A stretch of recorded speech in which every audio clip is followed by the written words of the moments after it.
42 வழக்குகள், 8 கொலை வழக்குகள், 6 கொலை முயற்சி வழக்குகள். சம்பவம் பண்ணாலே உங்களுக்கு தான் நிக்நேம் ஒன்று ஒட்டிக்கல. இரும்பு கடை வச்சு நடத்தின அவருடைய மகன் தான் ரவி. அவங்க சாதா ரவி வந்து ஸ்டீல் ரவி ஆனது அப்படிதான்.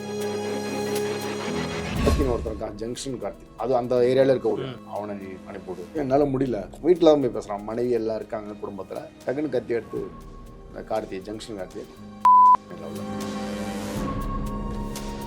ஒரு சயின்டிஸ்ட் ஆகணும், ஒரு அட்வொகேட் ஆகணும், ரவுடி ஆகணுன்றதும் ஒரு பேஷனாக இருக்கிற ஆட்கள் இருக்காங்க. அந்த மாதிரி பேஷன் தான் ட்ரிபிள் சென்னையிலேயே அக்கௌண்ட்டில் வந்துடுது. அடுத்தடுத்து குண்டாஸ் நம்மளை நிரூபிக்கணும், நம்மளை டான்னு ஒத்துக்கணும். இவ்வளோ பெரிய யோகினா ஒரு சின்னதாக ஒரு ஆசை காத்தடிக்கணும். இந்த ஊரில் இருந்தால் கண்டிப்பாக முடிச்சு விட்ருவானுங்க. அரசியல் பின்புலம் தான் நல்லா இருக்கும். வன்னியர் சங்கத்தில் ஆடுவெட்டி குருவை பார்த்து டீல் ரிவ்யூ பண்ணிடலாம் சொல்லிட்டு அவன் டீம் ஃபார்ம் பண்ணுறான். டெய்லர் பார்த்திபன் ஒரு ஆள், பேருக்கு தான் டெய்லர் பார்த்திபன். பெரிய லெவலில் நெட்வொர்க் இருக்குது. திடீர்னு ஒரு நாள் போயிட்டு டெய்லர் பார்த்திபன் போயிட்டு திட்டான். அதாவது யாருக்குறைய உடம்புல எந்த பாகமும் மிச்ச அளவுக்கு அந்த மாதிரி அடிச்சு சித்திரவதை பண்ணி கொள்ளாயிருமா. அவர் பாட்டுக்கு இருந்தவரை இந்த வட்டத்துக்குள்ள திருப்பி நுழைக்குதுன்னா அதுக்கு ஒரு காரணம் இருந்தது. இவருடைய கேஸ்லாம் எடுத்து நடத்தக்கூடிய ஒரு அட்வொகேட் ஜங்ஷன் வரைக்கும் போயிட்டு வரலாம். ஒரு சின்ன வேலை இருக்கு. திடீர்னு ஒரே புகை மண்டலம் டமால் சவுண்டுக்கு நாட்டு வரைக்கும் கொண்டு அடிக்கிறாங்க. அடிச்சதான் என்ன நடந்ததுன்னு தெரியல. பப்ளிக் சதிரி போடுது, சத்தம் ஐயோ ஐயோன்னு கேட்குற சத்தம்லாம் முடிஞ்சிடுது. பார்த்தா ஸ்டீல் ரிவ்யூ.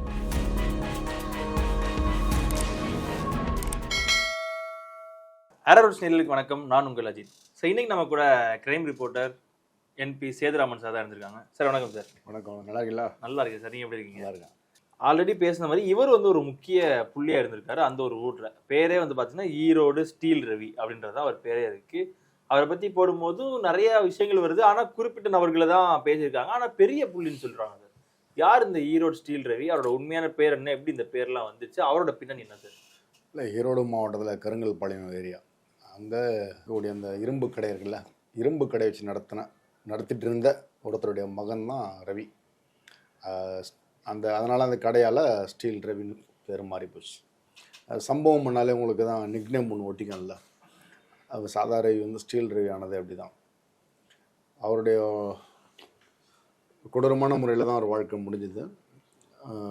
என்ன இப்போ கடைசியில் சொல்ல வேண்டியதை முன்கூட்டியே சொல்லிடுறேன். அவருடைய வாழ்க்கை வந்து கிட்டத்தட்ட 42 வழக்குகள், 8 கொலை வழக்குகள், 6 கொலை முயற்சி வழக்குகள், இவ்வளோ இருக்குது. ஊர் நடுவில், அதாவது ஒரு பகிரங்கமாக 1000 பேர் கூடியிருக்கிற இடத்துல தான் அவருடைய கொலை நடக்குது. அந்த கொலைக்கு போதுமான சாட்சி இல்லைன்னு சொல்லிட்டு கோர்ட்டை தள்ளுபடி பண்ணிடுச்சு. அந்த அளவுக்கு ஒரு இதாக நடந்தது. ரவுடிகள் பல பேருடைய வாழ்க்கை இப்படி தான் முடிஞ்சிடும். ரவுடி தாதாக்கள் வாழ்க்கை இப்படி தான் முடிஞ்சிடும். ஆனால் இவரோட வாழ்க்கையின் ஆரம்பம்னு ஒன்று இருக்குல்ல சார். ரவின்ற ஒரு ஸ்டீல் ரவியா மாறுறாரு. முதல் கொலை, இந்த ஒரு முதல் சம்பவம் ஒன்று இருக்குல்ல சார். எங்கே ஆரம்பிச்சது, எப்படி ஆரம்பிச்சது சார்? அதாவது ஒரு சயின்டிஸ்ட் ஆகணும், ஒரு அட்வொகேட் ஆகணும், ஒரு போலீஸ் ஆஃபீஸர் ஆகணும் பேஷன். ரவுடி ஆகணுன்றதும் ஒரு பேஷனாக இருக்கிற ஆட்கள் இருக்காங்கல்ல, அந்த மாதிரி பேஷன் தான்.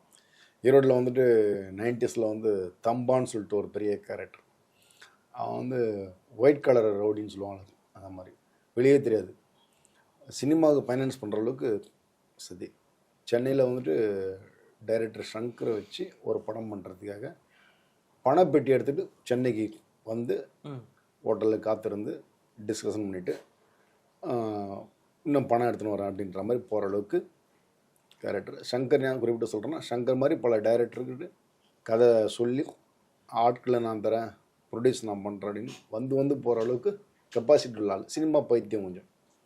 அந்த மாதிரி ஒரு முறை 91 சென்னைக்கு தம்பா வந்திருக்கும்போது தம்பா வந்து கொடூரமான முறையில் ஈரோடு ஸ்டீல் ரவி கொலை பண்ணுறாரு. அப்படி தான் தம்பாவுடைய வாழ்க்கை முடியுது. அடுத்து அந்த தம்பாவுக்கு நண்பர் சென்னையில் ஒரு ஆள் இருக்கார், சூரப்பட்டில் பூபதின்னு சொல்லி ஒரு கேரக்டர். அவரை வந்து எப்படி இருந்தாலும் தம்பாவுடைய அசோசியேட்டு, நம்மளை எதனா பண்ணாலும் பண்ணுவான், அதனால் வெயிட் பண்ணி சென்னையில் இருந்தே முடிச்சிடலாம் அப்படி வெயிட் பண்ணும்போது யாருனே மர்டர் ஆகிட்டனால போலீஸ் வந்து கேஸ் ரிஜிஸ்டர் அது இதுன்னு பண்ணி ஜெயிலுக்கு அனுப்பிச்சிட்றாங்க. குண்டாஸ் போடுறாங்க. உள்ளே போகிறது வருதுன்னு அப்படியே இருக்கும்போது கொஞ்சம் கேப் இருந்துகிட்டே இருக்குது. அந்த பூபதியும் காத்துட்ருக்காப்புல, இந்த சூரப்பட்டினம் ஏரியா அம்பத்தூர் பக்கத்தில் காத்துட்ருக்காப்புல. ஆனால் இவர் முடிஞ்சுக்கிறார். அவனையும் பூபதி கதையை முடிச்சிடறாப்புல. பூபதி கதையை முடிச்சிட்ட பிறகு பூபதி கூட இருந்த இன்னொருத்த கேரக்டர் ரமேஷ்னு சொல்லிட்டு ஒன்று ஆயிடுச்சுன்னா உங்களுக்கு ட்ரிபிள் சென்னையிலேயே அக்கௌண்ட்டில் வந்துடுது. அடுத்தடுத்து குண்டாஸ் ஆயுள் தண்டனை அப்படின்லாம் மேல்முறையீடு போகிறது, அதை வந்து குறைக்கிறது, இப்படியே போயிட்டுருக்குது. சில கேஸில் வந்து இதுக்கான சாட்சியமே இல்லாமல் போனது, அந்த மாதிரிலாம் இருந்தாலும் குண்டாஸ்ன்றது ரெகுலராக போயிட்டு வந்துடும் டே போயிட்டுருக்குது. இப்போ தொடர்ந்து 2 கொலைகள், அதில் வந்து குண்டாஸ் போகுது, அதுலேருந்து வராரு மேல்முறையெல்லாம் பண்ணி வெளியே வரான்றப்போ, ஸோ அதுக்கப்புறம் தனியாக இருக்காரா இல்லை ஒரு கூலிப்படை அந்த மாதிரி ஒரு வாழ்க்கை வந்து எதை நோக்கி போகுது சார் இப்போ? இல்லை, கூலிப்படையாக தான் போகுது. ஏன்னா முதல்ல பண்ணது வந்து நம்மளை நிரூபிக்கணும், நம்மளை டான்னு ஒத்துக்கணும், ஒரு இமேஜ், அது பேஷன் சொன்னோம் பார்த்தீங்களா, அந்த மாதிரி போன கதை தான் முதல்ல. வேறு உங்களுக்கு இந்த பூபதி, அப்புறம் தம்பா, அப்புறம் ரமேஷ் வரிசையாக பண்ணது. அதுக்கு பின்னாடி வந்து ரோஜா வெங்கடேசன், ரோஜா சரவணன் அப்படின்ற 2 கேரக்டர் ஸ்டீல் ரிவியோட லைஃப்பில் வராங்க. வந்துட்டு ஒரு வேலை இருக்குது, டைகர் ராஜான்னு ஒரு கேரக்டர் இருக்கான், ரொம்ப தொல்லை பண்ணுறான், அவனை நீ வந்து எதனா ஒன்று பண்ணி விட்டனா எங்களுக்கு கொஞ்சம் நல்லாயிருக்கும், நான் தாராளமாக பண்ணுறேன். இப்போது வந்து உங்களுக்கு ஒரு வேலை சொல்கிறாங்கன்னா, அது இந்த மாதிரி ஆட்கள்கிட்ட ஒரு வேலை சொல்லும்போது அது நீங்கள் ஒத்துக்கிட்டாலே நீங்கள் வந்து கூலிப்படியாக உங்களை அறியாமலே நீங்கள் ஃபார்ம் ஆகிறீங்க இல்லை. அந்த மாதிரி ஒத்துக்கிட்டு தான் டைகர் ராஜா பண்ணுறேன், எங்கே இருப்பாப்புல எதிர்ப்பாப்புலன்னு கேட்டதான் லொக்கேஷனும் சொல்கிறாங்க, நேராக போகிறாப்புல, இவங்கெல்லாம் வெளியே தான் நிற்கிறாங்க அப்படின்னு புரிஞ்சுக்கலாம். யார் இந்த ரோஜா சரவணன், ரோஜா வெங்கடேசனும் போகிறாப்புல. போனால் டைகர் ராஜா இல்லை, அவங்க அப்பா வீட்டில் படுத்து வந்திருக்காரு. வந்துட்டோம் அவ்வளோ தூரம், சரி டைகர் ராஜா வரல, சரி அவங்க அப்பா முடிச்சிடுவோம், இப்படி டெத்துக்கு வருவாப்புல, அப்போ பண்ணிக்கலாம். அவங்க அப்பா பாவம் ஒன்றுமே தெரியாத மனுஷன், வயசான மனுஷன், அவர் வெளியே வந்துட்டு இவங்ககிட்ட என்னடா ஆச்சுன்னா, போனேன் ஆள் இல்லை, அப்புறம் அப்பா இருந்தார் முடிச்சிட்டேன்டா, ஏன்னா அப்படி பண்ணு, எப்படி டெத்துக்கு வருவாங்கள அதை பார்த்துக்கலாம். அந்த மாதிரி ஒரு கேரக்டர். அப்போது வந்து உங்களுக்கு இந்த டைகர் ராஜாவுக்கு ஒரு ஆள் இருப்பான்ல சப்போர்ட்டா, பார்த்திபன், டெய்லர் பார்த்திபன் சொல்லி ஒரு கேரக்டர். அந்த டெய்லர் பார்த்திபனை கூட்டு தட்டி வச்சா டைகர் ராஜா வரமாட்டான். எப்படின்னா டைகர் ராஜா பண்ணணும்னு சொல்லிட்டு பிளான் இருக்கு, அதே நேரத்தில் டைகர் ராஜா வந்துட்டு இந்த சம்பவத்தை கேள்விப்பட்டதுங்க, இவனை பண்ணலாம், ஸ்டீல் ரிவியூ பண்ணிடலாம் அப்படின்னு சொல்லிட்டு அவன் டீம் ஃபார்ம் பண்ணுறான். அப்போ யார் கூட இருக்காங்க பார்த்தா டெய்லர் பார்த்திபன் ஒரு ஆள், பேர் டெய்லரு, அவன் டெய்லியும் துணி வெட்டி சம்பாரிச்சு அவனு என்ன பெரிய வருமானம் இருக்க போது, அவன் எவ்வளோ நெட்வொர்க் அப்படின்னு தோணுதில்லை. பார்த்தா பேருக்கு தான் டெய்லர் பார்த்திபன், பெரிய லெவலில் நெட்வொர்க் இருக்குது. சரி இப்போ டெய்லர் பார்த்திபன் விடக்கூடாது, அவனை ஒரு பயம் காட்டினா டைகர் ராஜா ஓடி போடுவான்னு சொல்லிட்டு திடீர்னு ஒரு நாள் போயிட்டு இவங்க ரோஜா வெங்கடேஸ்வர், ரோஜா சரவணன் 2 பேருக்கும் தெரியாது, யாரும் டெய்லர் பார்த்திபன் போயிட்டு தீனிட்டாப்புல. ஓ, இவங்க 2 பேருக்கும் தெரியாமல் அவர் தனியாக போயிட்டாப்புல. தீனிட்டு ஒரு இடத்துல வச்சு உருன்னு உரிச்சு, அதாவது யாருக்குறைய உடம்புல எந்த பாகமும் மிச்சம் அளவுக்கு கட்டி வச்சு, இந்த சினிமாவில் அந்த சவுக்குள் அடிப்பாங்க சில படத்தில், அந்த மாதிரி அடித்து சித்திரவதை பண்ணி வச்சுட்டு வெளியே வந்திருக்காப்புல. அவன் எல்லாத்தையும் அவுத்துன்னு குத்துவன் குளையருமா தப்பிச்சு ஓடான்ட்டான் டெய்லர் பார்த்திபன். அப்போ அந்த டெய்லர் பார்த்திபன் இருக்கான்ல, அந்த டெய்லர் பார்த்திபன் இவ்வளோ தூரம் இறங்கி டைகர் ராஜாவுக்கு சப்போர்ட் பண்ணுறான். அப்போ டெய்லர் பார்த்திபனும் டைகர் ராஜாவும் இருக்காங்கன்னா இவங்களுக்கு நடுவில் வேற யாருன்னா ஒருத்தர் இருப்பான்ல, இவங்களுக்கு சப்போர்ட் பண்ணுறதோ இல்லை இவங்களுக்கு பணப்பட்டுவாடா இருப்பான்ல, அதை வந்து இவன் கணக்கு போடுறான். கணக்கு போட்டு நம்ம எங்கன்னா மிச்சம் எதனா வச்சிருப்போமோ, எவனா ஒருத்தன் எங்கன்னா ஒருத்தர்லேருந்து புறப்பட்டு வந்துட்டானோ அப்படின்னு போய் வச்சும்போது, தேனி மாவட்டத்துலேருந்து பாண்டியன்னு சொல்லிட்டு ஒரு கேரக்டர், அவனை ஏதோ ஒரு சமயத்தில் வந்து இவன் அட்டாக் பண்ணியிருக்கான். அவன் தான் இதுக்கு பின்னாடி வந்து மூளையாகவும் பணபலமாகவும் இருக்கான்னு தெரிஞ்சுதான், சரி இவங்களாம் அப்புறம் பார்ப்போம், ரொம்ப லாங்கில் இருக்குது தேனி, அவனை முடிச்சலாம்னு சொல்லிட்டு தேனி பாண்டியன். இந்த மாதிரி உங்களுக்கு எதிரியாக ஒருத்தன் வந்து உருவாகிறான் அப்படின்னா அவனை தேடி போய் முடிக்கிறது, உங்களை உருவாக்குறவனுக்கு, அதாவது உருவானனுக்கு எவன் ஃபைனான்ஸ் பண்ணுறான் அவனையும் முடிக்கிறது, இவனுக்கு இடையில எவனா ஒருத்தர் இருப்பான் மீடியேட்டர், அவனும் இருக்கக்கூடாது அவனையும் முடிக்கிறது. அந்த மாதிரி தேடி தேடி டாப் டு பாட்டம் நடுவில் யாருமே இருக்கக்கூடாது. அந்த மாதிரி சம்பவம் தான் ஸ்டீல் ரிவியோட சம்பவம். இப்போ இந்த பாண்டியனுக்கு அப்புறம் குண்டா சொல்லுது, அப்போ ஸ்டீல் ரிவியூ. ஆமாம், குண்டா சொல்லுது. அதுக்கப்புறம் வந்து உங்களுக்கு போலீஸ் வந்து டெய்லர் பார்த்திபனை கிட்னாப் பண்ண கேஸு, அப்புறம் வந்துட்டு தேனி பாண்டியனை கேஸு, அப்புறம் ரவுடி மாமூல் வாங்கின மாதிரி கேஸு, இதெல்லாமே ரெடி பண்ணி பக்காவாக பண்ணும்போது 37 ஆண்டுகள் சிறை தண்டனை கிடைக்குது. 37 ஆண்டுகள் சிறை தண்டனை கிடைச்சி, அதுவும் விடலை, சட்ட போராட்டம் நடத்தி அதை 11 வருஷமாக குறைக்கிறதுக்கு இப்படியே போய்ட்டுருக்குது. இப்படி தான் அவருடைய லைஃப் ஓடிட்டே இருக்குது. அப்போ தான் வந்து இவருக்கே நம்ம ஓரளவு வாழலாமா, எல்லாருக்கும் சமயத்தில் வந்து எவ்வளோ பெரிய அயோக்கியனாக இருந்தாலும் ஒரு சின்னதாக ஒரு ஆசை காத்தடிக்கல, வாழ்ந்துடலாமா நல்லபடியாக, இந்த ஊரில் இருந்தால் கண்டிப்பாக முடிச்சு விட்ருவானுங்க, வெளியூர் போயிட்டு வாழலாம். வெளியூர் போனாலும் நிறைய மாவட்டங்களில் சம்பவம் பண்ணியிருக்கோம். தேனி பாண்டியனா தேனி பாண்டியன் வேண்டியன்னு இருப்பான்.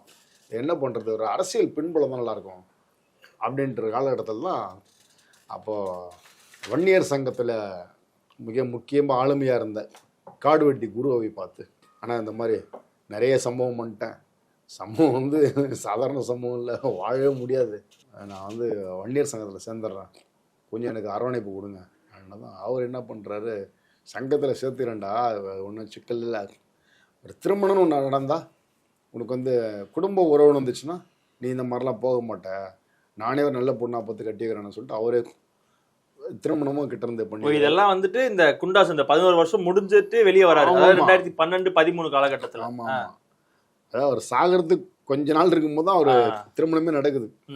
எல்லாம் நான் பார்த்துட்டேன்டா, நீ ஒழுங்காயிடுறா, மறுபடி வழக்கெனவோ கோர்ட்டுக்கு போய் ஆஜராகிறத பாரு, இதுக்கப்புறம் சம்பவம் பண்ணாத, எல்லாம் காப்பாற்றிட்டு இருக்க முடியாது. திருமணம் முடிச்சு அதிகபட்சம் ஒரு 6 மாதம் வாழ்க்கை. சரி, இப்போ 2013 வெளியே வந்தாரு, இப்போ வன்னியர் சங்கத்தில் சேர்றாரு, திருமணம் ஆகுது.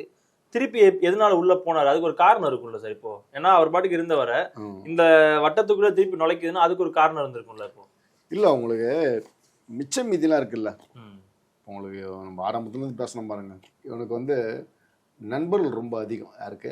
ஸ்டீல் ரவி. திருந்தி வாழறோம், எல்லாமே முடிஞ்சிச்சு, திருமணம் ஆயிடுச்சு, ஒழுங்காக இருக்கலாம், வீட்டை விட்டு வெளியே வராமல் இருக்கிற ஒரு சூழ்நிலை. அப்போது இவருடைய கேஸ்லாம் எடுத்து நடத்தக்கூடிய ஒரு அட்வொகேட், அந்த அட்வொகேட் வந்துட்டு ரவியை கொஞ்சம் ஜங்ஷன் வரைக்கும், அங்கெல்லாம் வந்து திருச்சி அந்த பக்கம்லாம் வந்து ஈரோடு பக்கம்லாம் ஜங்ஷன்ற வார்த்தை அதிகமாக, ஜங்ஷன் வரைக்கும் போய்ட்டு வரலாம், ஒரு சின்ன வேலை இருக்குது, போயிட்டு வருமாடியே சாப்பிட்டு வந்துடலாம் வாங்க, வீட்டில் இருக்கிறதால கூப்பிடக்கூடாது, போய்ட்டு ஒரு பாயிண்டில் உட்காந்து சாப்பிட்றாங்க. அந்த ஹோட்டலுடைய ஓனருக்கும் கூட்டு போன அட்வொகேட்டுக்கும் இதுக்கு முன்னாடி ஏதோ ஒரு விட்டகுறை தொட்டகுறை இருக்குது பஞ்சாயத்து, அது வந்து ஸ்டீல் ரவிக்கு தெரியாது. போய்ட்டு உட்காந்து சாப்பிட்டுட்டு இருக்கும்போது ஏதோ ஆர்டர் பண்ணுறாங்க, அது வர்றதுக்கு தாமதம், ஏதோ ஒன்று அட்வொகேட் வந்து எமோஷனலாக வருது.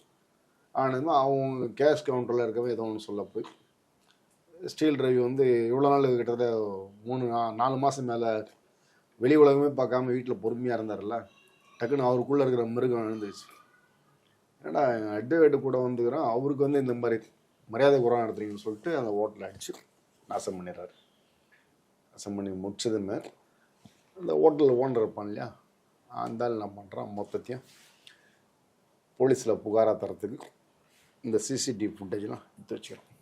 அப்போ அந்த ஹோட்டல் ஓனர் ரமேஷ் என்ன பண்ணுறாப்புல, இந்த சிசிடிவி ஃபுட்டேஜ்லாம் எடுத்து வச்சுட்டு நேரடியாக ரவிகிட்டே சொல்கிறாரு, நீ எங்கன்னு தெரியாமல் மோதிட்டா, இதுக்கப்புறம் உன் லைஃபு இப்போ தான் எல்லாம் லைஃப்லாம் எடுத்துகிட்டு அதை விட அதிகமாக 37 வருஷம் தன்னெல்லாம் இது பண்ணிட்டு மேல்முறையீட்டில் வந்திருக்காரு, நீ திருந்தி வாழறன்னு சொல்லிட்டு நினச்சிட்டு இருந்தான், உன் கூட வந்துடுவான் உன்னை ஏற்றி விட்டான், நீ ஏன் சம்பவம் பண்ணிட்ட, நான் இதுக்கப்புறம் உன்னை விடமாட்டேன், நீ எங்கேனாலும் போய்க்கோ அப்படின்னு சொல்லிட்டு போலீஸுக்கு புகார் கொடுத்து ரவியை மறுபடியும் உள்ள அனுப்புகிற அளவுக்கு அந்த ஹோட்டல் ஓனர் ரமேஷ் எல்லா வேலையும் பார்க்குறாப்புல. அப்போ வெளியே வந்து என்ன பண்ணுறேன்னு தெரியாமல் அட்வொகேட் பேசிட்டு இருக்கும்போது இப்போ அட்வொகேட் சொல்கிறாப்புல, நீ ஒன்று பண்ணு, நம்ம கார்த்தின்னு ஒருத்தர் இருக்கான், ஜங்ஷன் கார்த்தி, அது அந்த ஏரியாவில் இருக்க அவனை நீ இது பண்ணி அனுப்பிவிடு, கார்த்தி போய்ட்டு பேசி முடிச்சுடுவான், கார்த்தி பிரச்சனைலாம் முடிச்சுடுவான் அப்படின்னு அனுப்புறாப்புல. சரி ஓகேன்னு சொல்லிட்டு கார்த்தி பார்க்குறாப்புல, கூப்பிட்டு வச்சு இந்த மாதிரி விஷயம் கொஞ்சம் ஹெல்ப் பண்ணு, இந்த அட்வொகேட்டை கொஞ்சம் கூல் பண்ணிவிட்டு சிசிடிவி ஃபுட்டேஜை முடிஞ்சால் வாங்கிக்கோ, இல்லைனா கம்ப்ளைண்ட் கொடுக்காத அளவுக்கு பேசி முடிச்சிடுறா அப்படின்னு சொல்லிட்டு வரோம். அப்போ ஏதாவது கொடுத்து சரி பண்ணிடலாம். சரின்னு சொல்லிட்டு கார்த்தி ஒத்துக்கிட்டு போகிறாப்புல. போயிட்டு மறுநாளே வந்து இல்லை ரவி வாய்ப்பு இல்லை, அவன் எவ்வளோ பேசினாலும் பிடி கொடுக்க மாட்டேன்றான், அதனால் வந்துட்டு நம்ம கோர்ட்டில் தான் பார்த்தாகணும், கேஸு ரிஜிஸ்டர் அதெல்லாம் ஆகிடும், என்னால் முடியல. அப்படியா, சரி ஓகேடா.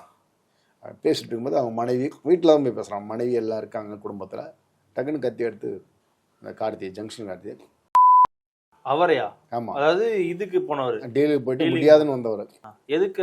இப்போ அவர் டீலிங்க்கு தானே போயிருப்பாரு. ஆமாம், என்னென்னா பண்ணிட்டு அவங்க ஒய்ஃப்கிட்ட சொல்கிறாப்புல, நீங்கள்லாம் குடும்பமாக இருக்கீங்க, நானும் குடும்பமாக இருக்குன்னு சொல்லிட்டு தான் நண்பன்ற முறையில் டீல் பேசணும். அப்படின்னா இவன் போய்ட்டு டீல் பேசுகிறாங்க, பேசிட்டு தேனியில் ஒருத்தன் இருக்கிறான் பாண்டியன்னு சொல்லிட்டு அந்த பாண்டியன்கிட்ட ஒரு அமௌண்ட் வாங்கின்னு நேராக போய்ட்டு இந்த ரமேஷ் கிட்ட ஹோட்டல் ஓனர்கிட்ட சிசிடிவி ஃபுட்டேஜும் கொடுக்காத, எதுவும் பண்ணாத, போலீஸுக்கு போ, பணம் வேணா நாங்கள் தரோம், அவனை விட விடாத, அவனால் அந்த ஊரில் ஒருத்தவன நிம்மதியாக இல்லை, ஏற்றி விட்டு வந்திருக்கான், ஒன்று முடியுதுன்னு பண்ணோம், இல்லை முடியலன்னு விட்டுறணும், போயிட்டு நான் கொடுத்த வேலையை எனக்கு திருப்பி எனக்கு எதிராக செஞ்சு விட்டு வந்து கொண்டு கதை பண்ணிட்டு இருக்கான் அப்படின்னு குடும்பத்துக்கு முன்னாடி ஸ்டேட்மெண்ட். இது வந்து நடக்கிறது வந்து ஜனவரி மாதம் 2012. அடுத்த மாதமே தேனி பாண்டியன் டீலிங் பேச சொன்னவர். அதாவது அதான் முதல்ல நீங்க கேட்டீங்க பாருங்க, அந்த நூல் விடாம பண்றது, அந்த நூல் ஸ்டார்டிங்ல இருந்து எண்டிங் வரைக்கும் எல்லாரையும் எதுவுமே இருக்கக்கூடாது, அதாவது கொஞ்சம் கூட அந்த மிச்சம் மீதி இருக்கக்கூடாது, அதை ரொம்ப தெளிவா பண்ணக்கூடிய ஒரு கேரக்டர். அதே காலகட்டத்தில் தான் போலீஸ் வந்து ரொம்ப சீவியரா இறங்கி ஒரு இடத்துல மடக்கி பிடிச்சி ஷூட் பண்ணி பிடிக்கிறாங்க, காலில் சுட்டு பிடிக்கிறாங்க. இவரை பத்தி பேச ஆரம்பிக்க முன்னாடியே இவர் எப்படி கொலை செய்யப்பட்டார் அப்படின்ற ஒரு விஷயம் சொல்லும்போது 2013 ஒரு பொது இடத்துல வந்து இவர் வந்து கொலை செய்யப்பட்டார்னு சொல்லியிருந்தீங்க. இப்போ 2012 வரைக்கும் நம்ம வந்துட்டோம், 2012 பிப்ரவரி வரைக்கும் வந்துட்டோன்றப்போ இவர் எப்போ சிறைக்குள்ள போனாரு, இல்ல சிறைக்குள்ள போயிட்டு எப்போ வந்தாரு? கிட்டத்தட்ட ஒரு வருஷம் நீங்க சிறைக்குள்ள இருந்திருக்கணும் அப்படி பார்த்தா இது எப்போ நடந்துச்சு? கிட்டத்தட்ட பார்த்தா ஒரு வருஷத்துக்குள்ளேயே நடந்திருக்கு. 2013 மார்ச் 14 நம்ம அந்த சம்பவத்துக்கு அப்புறம் குண்டாஸ்ல இருந்து வெளியே வர நாள் மார்ச் 14 தான் வராரு. ஒரு வருஷம் வெளியே வந்ததுமே அடுத்த நாளே ஒருத்தர் தாதாலாம் வெளியே வராருன்னா நண்பர்லாம் இருப்பாங்கள்ல, வீட்டில் நண்பர்லாம் இருக்காங்க. மாரியம்மன் கோயிலில் வந்து இந்து அறநிலையத்துறைக்கு சொந்தமான கோயில் அது, அந்த கோயிலுக்கான கடைகள் ஏலம் விடுறாங்க, நியர்னு லேபிளில் இருக்கா 42 கடை மொத்தம் வந்தோன்னா ஒரு 20 கடையாக நம்ம தூக்கிட்டால் நம்மளே நடத்தினாலும் பரவாயில்ல, மேல் வாடகை விட்டாது இந்த வருமானம் வரும், பழிச்சிக்கலாம், சரி ஓகே போகலான்னு சொல்லிட்டு எல்லாம் ரெடி ஆகிட்டு அடுத்த நாள் வராங்க. 15ஆம் தேதி 14 ரிலீஸு, 15 வராங்க. அங்கே வந்து அந்த கோவில் கடைகளுக்கான ஏலம் எங்கே நடக்குதுன்னா, அங்கே 1000 வைசியர் திருமண மண்டபம்னு சொல்லிட்டு ஒரு மண்டபம், அந்த மண்டபத்தில் வச்சு இந்து அறநிலையத்துறையுடைய உதவி ஆணையர், தாசில்தார், அப்புறம் வருவாய்த்துறை அலுவலர், VAO, local police inspector, ACP எல்லாம் இருக்காங்க. அதாவது அரசு ஒரு அரசாங்கமே இங்கே இருக்குது, மொத்த பேர் இருக்காங்க. ஏலம் நடக்குது. ஏலம் நடக்கும்போது ஸ்டீல் ரவியும் ஏலத்தில் கலந்துக்காப்புல. முன்பணம் கட்டினோம் இல்லையா, அதுக்கு முதல் நாளில் ஒரு வரும்போதே முன்பணம்லாம் கட்டி வச்சுருக்காங்க, அவங்க நண்பர்லாம் கட்டிட்டாங்க. ஏலம் நடக்குது, ஏலம் போயிட்டுருக்குது.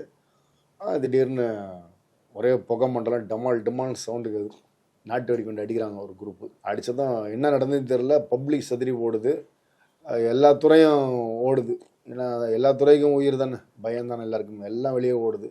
அந்த இடமே மண்டபமே ஒரு மாதிரி ஆகிடுது. எல்லாம் ஓரளவுக்கு அமைதி அந்த மாதிரி திரும்புது, புகெல்லாம் களைஞ்சி சத்தம் ஐயோ ஐயோன்னு கேட்குற சத்தம்லாம் முடிஞ்சிடுது. பார்த்தா ஸ்டீல் ரவியும் அவர் நண்பரும் கொடூரமாக வெட்டப்பட்டிருக்காங்க. அவர் நண்பர் படுகாயத்தில் பழிச்சிடறாரு, ஸ்டீல் ரவி இறந்துடுறாரு. இந்த சம்பவத்தை வந்து பண்ணதா திருப்பூர் கோபி, திராவிட செல்வன் அப்படின்னு ஒரு 8 பேர் போயிட்டு திருப்பூர் கோர்ட்லேயே சரண்டர் ஆகிறாங்க. அப்புறம் அந்த கேஸ் தொடர்பாக போலீஸ் அடுத்து ஒரு இதுவாக நூல் பிடிக்கும் இல்லையா, இப்போ இவர் ஒரு ஒருத்தராக பிடிச்சி போகிறார்ல, அந்த மாதிரி யாரெல்லாம் பண்ணான்னு திருநெல்வேலி மாவட்டத்தில் சுத்தமல்லி சுந்தர்னு ஒரு கேரக்டர், அந்த சுத்தமல்லி சுந்தர் அப்படின்னு ஒரு கேரக்டர். அப்போ வந்து அவர் பேர் இப்போ தான் சுத்தமல்லி சுந்தர், அப்போ வெறும் சுந்தர். அவருடைய நண்பர் ராஜ்குமார், இந்த 2 பேரும் சேர்ந்து தான் இதுக்கு மூளையாக இருந்து செயல்பட்டாங்க அப்படின்னு போலீஸ் ஒரு முடிவு கொடுத்து, அந்த சுந்தர் தான் பிற்காலத்தில் வந்து சுத்தமல்லி சுந்தர்னு ஒரு பெரிய டான் ஆகும். அந்த ராஜ்குமார் தான் குமிழியார் அப்படின்னு சொல்லிட்டு இப்போ பயங்கரமாக பேசப்படுது, அந்த குமிழி ராஜ்குமார் தான் அவர். 2014 அது நடந்தது. 2024 அந்த குமிழியார் வந்து ஒரு பெரிய லீடராக இருக்கார். இப்போ வந்து அவர் வந்து ஒரு பெரிய 2024 லீடராக தான் இருக்கார் இப்போ வரைக்கும். ஸ்டீல் ரவிக்கு பெரிய ஃபாலோவர்ஸ்லாம் இருக்க வாய்ப்பு இல்லை, ஏன்னா அது முடிஞ்சிடுச்சு.